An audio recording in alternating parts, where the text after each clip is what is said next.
Sim7 and welcome back to some more Sims for Create a Sim, when obviously this series going on right now is my D&D creations trying to be recreated in Sims 4. Today we have Minka. The last name I gave her is actually, if I was to ever basically be a DM and she was like one of the NPCs in my world, or, you know, if I played her talking to the DM, this is like the name of the race that I would want her to be, because she's basically homebrewed. I don't think there's any unearthed arcana dealing with these type of creatures, but I know there is enough homebrew versions of what she technically is, which I think the most common term would be slime folk. So there are slimes in D&D, they're an official thing, but they are more of enemies for players and stuff like that, and some are not so bad to deal with, and other ones are. There's one of the most common ones is the gelatinous cube, but they don't necessarily have a fully normal working intelligence system. So they function quite differently than like a slime folk of what I'm going for here, but basically they're the smarter cousins of like gelatinous cubes and things like that. But there's a lot of them, like one of them's called like black pudding. I think that's one of the really bad ones to run into, if I remember correctly. There's quite a few different ones. Minka here would be of the smart slime variety for D&D, for my little homebrew person here. And basically, in my interpretation of them, they can take sort of whatever form that they sort of want to. They probably have more of just a typical slime view. Like, I almost want to think they almost just look like little pudgy humanoid creatures. Like, their legs are extremely short and their arms are extremely short, and there's no like fingers or toes or anything like that. And sometimes it's sort of hard to tell if like their head and their neck and their shoulders just go into each other. So like they're a blob, but you could sort of make out a shape when they're like more in their natural form. But they can reconstruct themselves to look slightly different and fit through cracks and things like that. So she would be living in caves and things like that. She wouldn't really be around like most living like functional society living creatures, I guess. Well, I can't even say that, because there's a lot of types of races that actually live in like caves and the Underdark and stuff like that. So yeah, anyway, but you know, like the majority of society, I guess, lives mostly out of the caves and above ground. And she wants to explore that part, and she wants to try to fit in. And I decided to be a little funny with her, and that, you know, she tried to figure out what humans look like. She never really had seen them before, because none of them really had come in their cave, and the ones that have tried to come into their cave never made it far enough to where she would be. So she never actually saw a human person. And she came across like a poster, or maybe something that's more set up like a magazine, and was like looking at the females in this poster or magazine, and was like, oh, so this is what humans look like, or this is what the perfection of them looking like.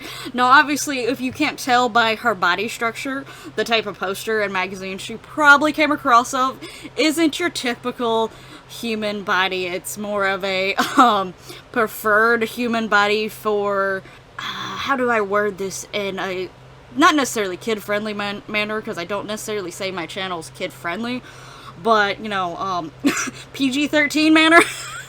You get what I'm trying to say, what type of imagery she probably came across of, but she thought that that was normal. The only problem with those magazines, a lot of the magazines did not show, if you could see, like, in the picture at the very beginning there, a lot of them, they either were wearing shoes or their feet were cut off, so she didn't know that there was, like, feet inside the shoes, so she just walks on these little nub things.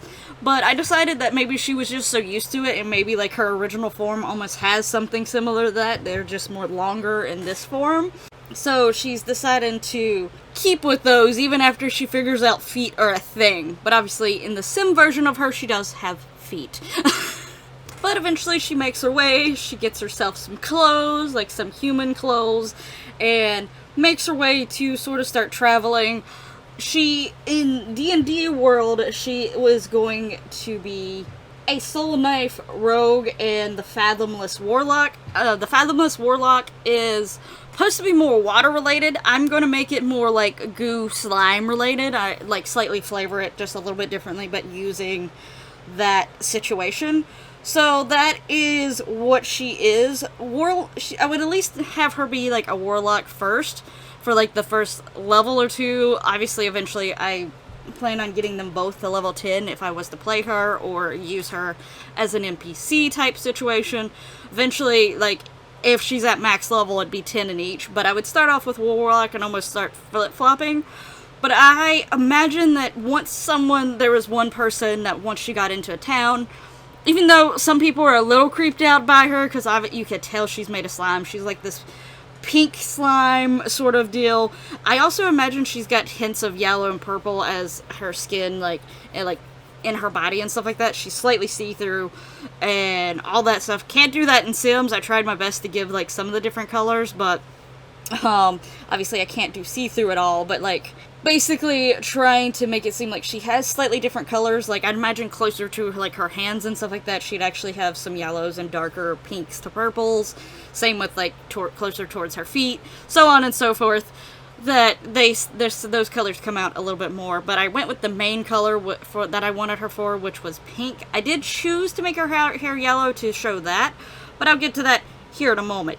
But so you know, most people would probably be a little ick by her because you could tell like she's made of slime. She's not quite normal. Like they don't see slimes, intelligent slimes, really all that much, and seeing her probably freaked some people out, but one person seen potential in her, but not necessarily for a good reason, because they could tell that she was someone who could easily slip through the cracks and like, you know, easily glide through things and maneuver through things, and that's sort of where her rogue element comes in, and she basically is told like, you know, you would be a really good assassin, and she's okay with taking that role, but on one restriction.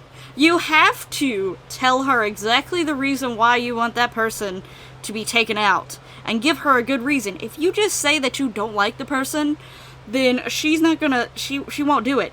Or if you say, like, you know, they're in your way of getting a whole lot of money, she won't do it. But if you tell her that they went and, like, attacked an innocent family, yeah, she'll do it. So she's a assassin with a conscience, I guess you could say. But she's actually really sweet and really adorable. And she, even though she's got sort of like, she's going towards this role and path that is sort of dark, she still has some light to her. Like, she isn't completely, like, bad as some people who may be assassins. So, that is, like, her, like, whole thing is like, yeah, I'll do this, and this will get me money, and I get rid of a bad person, but I will not get money for getting rid of a good person. So, that is her whole thing, but she's absolutely sweet and adorable. She can be a little bit gullible at times, because she's not really sure, like, you know, she doesn't know how things function away from her cave, and how, like, life forms can be a little bit mischievous, and like to trick people, and con people, and stuff like that, so she can be gullible at times. But she actually is one of the characters that is part of a group. Now, the order that I made my D&D characters, when I first created her, I didn't actually have her in mind in going in a group.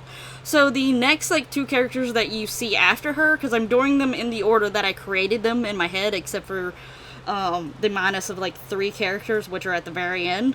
But with the majority of them, they're in the order that I created them, and if I decided to put them in a group after the fact, then they're not necessarily all together with the group. This is one of them. The next 2 characters are not a part of the group she travels with, or she would travel with, so she is just a little offsetter from the rest of her, but she is part of a group. She meets up with the people, and they all sort of are like oddballs in the world, so they sort of connect through that means. But I honestly really love Minka. Obviously, if you've seen the drawing is a little bit more extreme, especially in the chest region, than I probably have the sim. The sim is still extreme, but it wouldn't let me go any more extreme than what it is. But I really just wanted hers to be ridiculous when I drew her, because obviously that is not how the majority of people look, but she came across a poster / magazine that probably exaggerated things. Now, obviously, in D&D world, you don't really necessarily have things like Photoshop, But there is magic, and there's always ways to find something to turn magic to the equivalent of stuff that technology can do a lot of the time. So it may be set in a more olden day type feel and stuff like that, and not have technology in it. But magic is the workaround. So obviously, they probably use some magic to accentuate certain things and make them appear slightly bigger or different than they actually are, just to grab attention and get people to come to whatever event it is, or to buy the magazine or whatever. So that is her whole situation. Now with her hair, if you've seen her hair, it is like a long goo strand, and like obviously like she actually walks around and sort of drips goo and stuff like that in like D&D, in my D&D version of her. And her hair can sort of stretch and all this stuff. If you've ever played Smite, there is a character called Soul, and she has a skin, I think it's like a candy skin. That hair, combined with Midna from Legend of Zelda Twilight Princess in her Imp Form's hair, add those two together, and that is the feel that I have for Minka's hair. It sort of can move and stretch, but it can also, and it looks gooey and flowy, but it also can stretch and grab things and stuff like that. So that is sort of her hair, how it works. And I do want her hair, even in the D&D form, to have a slightly different color. I never fully decided if I wanted her hair to be more of yellow or purple, but I definitely didn't want it to be necessarily the pink that was the same tone as her, most of her goo or slime that was for the rest of her body. But for Sims, you've probably seen me trying to add some purples and stuff like that in there, just to try to get that feel of both of them in there. But I ultimately decided it was looking a little weird, and I decided to go with just the yellow for the hair. And I gave her something that had a ponytail to it, just because the fact that it is a more structured hair, and it can elongate and sort of grab things. To me, for some reason, a ponytail gave that vibe more than just having the hair down. Plus, I just honestly really thought this hair looked super adorable on her, so ultimately, that is what I went with. But I can tell you, when it came to her clothes, I never really fully gave her clothes a full thought when it came to color-wise. So I do struggle a bit with her clothes. I go back and forth on things. I did decide that I wanted her top to at least be white. I wanted her to have some pretty normal, basic-looking clothes. Now, obviously, if you're an adventurer, usually things like armor or something like that, if you don't already have that, because, some races and stuff like that already have, an armor bonus to them, just because of the type of skin. A lot of times, the homebrew insect races, because they have an exoskeleton, they tend to already have sort of an armor bonus without actually wearing armor. So, yeah, there's those situations. But for her, she's slime. Things go through her. When talking about her to my boyfriend, sometimes we joke that sometimes if she isn't focusing enough, that sometimes maybe even a strap of her shirt or parts of her clothing might get stuck inside her. Oh, whoops, let me fix that. But she even keeps her dagger inside of her leg, and she just reaches on in and pulls it out when she needs it. So yeah, she's definitely an interesting character. She's very bubbly, very happy, very cheerful, but she can do some mischievous things, even though she's not necessarily meaning to be mischievous. She's just trying to make a living, and she's just trying to understand things, but she's also very gullible, so sometimes she'll do things and not even fully realize the full aspect of what she's doing. Thankfully, when she gets in a group with people, that doesn't happen as much, because they're like, no, don't do that, Minka. They're just trying to trick you. So, luckily they got her back, but before then, not so much. Now, as for relating her to Sims when it comes to the aspirations and the traits and stuff, I did give her the Master Actress aspiration. I partially gave that to her because, honestly, I feel like once she got used to things, she really could take on different personas. But she's also, the whole thing is, she's a slime. She can sort of alter how she looks a little bit. Obviously, she probably can't make herself look extremely bigger. She can't make herself look like a giant or, a tiny little, insect or something, because she has somewhat of a mass. So, she can only slightly... She has limitations, but she still can change herself and alter herself. So, that's part of the reason why I decided to go with Master Actress. Also, if she really is going to be, in the assassin sort of feel with the rogue side of her, I definitely want her to be able to, if she's going into a party and she has a target, she doesn't want that target knowing that she's coming after them until after. So it may take her a while, but eventually she does at least get good at it. She still only goes after the really bad people, but she gets good at it. So once it comes to her traits, once again, I am planning on putting a mod in. I didn't bother putting it in during, like, creating these Sims. One, I've been on and off creating them. I still actually, at the point of this voiceover, I still don't actually have all the Sims created. So, I'm still in the process of creating some of them. I'm really close. I only have like 4 left, so it's not like 4 or 3 left. So it's not even like I have a whole bunch of them left, but I've still been making the Sims throughout, and I have to record my Female Gaming Legacy Challenge and my Not So Berry at the same time. So that's one of the mods that I didn't want to just throw in there and forget that it's there and go record one of the other ones, and then all of a sudden people have 2 empty trait slots and, like, afraid that it might confuse the game or something. I don't know how that would fully work, but having to move it in and out, I didn't really want to worry about that too much, so I'm waiting. Plus, it's probably going to need updated by the time I actually go to use it for this, so, like, I know where to go find it. I have it pinned so that I can keep an eye on if it gets updated. But yeah, I'm planning on them having 5 traits if everything goes well, and her 5 traits will be cheerful, goofball, clumsy, slob, and outgoing.